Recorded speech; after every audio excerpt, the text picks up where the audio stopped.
चलिए दोस्तों, कल बैंक निफ्टी का एक्सपायरी है तो कल किस तरह से मूव कर सकता है इसका एक एनालिसिस करते हैं। बैंक निफ्टी आज कल का क्लोजिंग से ऊपर की साइड में क्लोजिंग दिया है और सुबह मॉर्निंग में फ्लैट ओपन होने के बाद नीचे की साइड में रिवर्स हुआ था और 43,777 के आसपास सपोर्ट लेके ऊपर की साइड में एक शार्प मूव देखने को हमें मिला। यहाँ पे देखेंगे तो 43,277 के आसपास हमें यहाँ पे क्लासिकल डोजी कैंडल बना। जैसे क्लासिकल डोजी कैंडल को ब्रेक किया ऊपर की साइड में हमें शार्प मूव देखने को मिला। यहाँ पे हम देखेंगे तो पिछला जो लो है उसको ब्रेक नहीं किया और ऊपर की साइड में थोड़ा रिट्रेस लेके एक अच्छा मूव हमें आज देखने को मिला। कल अगर देखेंगे तो 43,855 एक रेजिस्टेंस का काम कर सकते हैं। चलिए डेली चार्ट में देखते हैं तो यहाँ से एक शार्प मूव हमें नीचे की साइड में ब्रेक डाउन हुआ था, तो 43,855 एक रेजिस्टेंस का काम यहाँ पे कर सकता है। तो अगर कल 5 मिनट चार्ट में देखेंगे तो फ्लैट ओपन होता है तो यहाँ पे मॉर्निंग में हम ट्रेड नहीं ले सकते क्योंकि यहाँ पे हमें ट्रैप हो सकता है। अगर सस्टेन करने के बाद 1230 के आसपास ऊपर की साइड में ब्रेकआउट करता है तो 44,000 तक एक हमें ट्रेड मिल सकता है। अगर बड़ा गैप अप ओपन होता है तो यहाँ से प्राइस रिवर्स हो सकता है, तो यहाँ से हम सेलिंग के लिए सोच सकते हैं। 44,000 एक रेजिस्टेंस का काम कर सकता है और नीचे 43,855।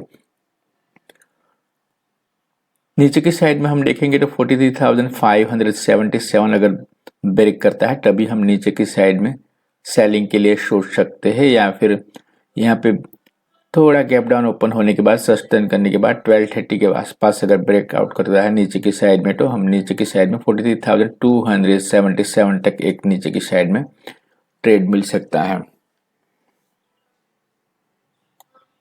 तो कल देखते हैं कहाँ ओपन होता है, इम्पोर्टेंट रहेगा। इसी आसपास ओपन होता है और नीचे की साइड में मॉर्निंग में ब्रेकआउट करता है तो थोड़ा प्राइस एक्शंस देखने के बाद हम ट्रेड ले सकते हैं। चलिए निफ्टी में देखते हैं तो निफ्टी भी आज कल का क्लोजिंग से आसपास आज भी क्लोजिंग दिया है, तो 19,470 के आसपास क्लोजिंग दिया है, तो 19,433 एक रेजिस्टेंस का काम कर सकता है।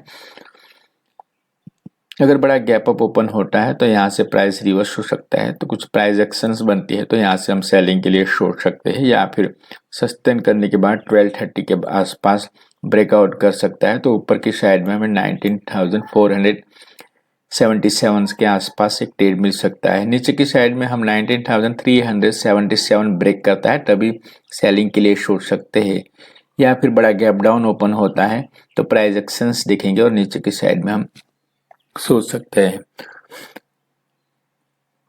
नीचे की साइड में आज फ्लैट ओपन हुआ, इसके बाद नीचे की साइड में शार्प मूव आया था 19,333 के आसपास सपोर्ट लेके ऊपर की साइड में निफ्टी ने 55 के आसपास रिट्रेस लेके ऊपर की साइड में हमें एक शार्प मूव देखने को मिला। चलिए स्टॉक में देखते हैं तो यहाँ पे वी-गार्ड है। वी-गार्ड हम डेली चार्ट में देखते हैं तो एक सपोर्ट के आसपास 219 के आसपास सपोर्ट लेके ऊपर की साइड में 291 के आसपास क्लोजिंग दिया है। कल अगर फ्लैट ओपन होता है इसको ब्रेक करता है तो 6 रुपीज़ का हमें एक ट्रेड मिल सकता है। स्टॉप लॉस हमारा 3 रुपीज़ का रहेगा। SBI बैंक देखेंगे तो SBI बैंक में हम एक बाइंग के लिए सोच सकते हैं। रेजिस्टेंस के आसपास क्लोजिंग दिया है 579 के आसपास। अगर ये ऊपर की साइड में ओपन होता है और सस्टेन करता है तो ऊपर की साइड में हमें यहाँ पे ट्रेड मिल तक शायद 6 रुपीज़ का हमारा टारगेट रहेगा 596 के आसपास, या फिर 6 रुपीज़ का हमें टारगेट अगर मिल जाता है तो हम यहाँ से निकल जाएंगे। 3 रुपीज़ का हमारा स्टॉप लॉस रहेगा। तो रेजिस्टेंस के आसपास क्लोजिंग दिया है तो हमें भी एक अच्छा SBI में भी ट्रेड मिल सकता है। थर्ड स्टॉक है हमारा कोटक बैंक। 1750 एक रेजिस्टेंस से अगर 1759 ब्रेक करता है तो यहाँ पे हमें 10 रुपीज़ का टारगेट मिल सकता है। 5 रुपीज़ का हमारा स्टॉप लॉस रहेगा। तो 3 स्टॉक में दोस्त आप वॉच कीजिए। अगर कुछ बड़ा गैप अप और गैप डाउन ओपन हो जाता है तो फिर इसमें हम कोई ट्रेड नहीं लेंगे। अगर फ्लैट ओपन होता है तभी इसी स्टॉक में हम ट्रेड लेंगे। तो दोस्तों कल बैंक निफ्टी में कुछ जीरो टू हीरो का कोई ट्रेड बनता है तो 12:30 के आसपास मैं टेलीग्राम पे पोस्ट करूंगा। आप टेलीग्राम पे वॉच कर सकते हैं। तो दोस्तों ये रहा हमारा बैंक निफ्टी और निफ्टी का छोटा सा एनालिसिस। मिलते हैं कल। Okay bye, thank you.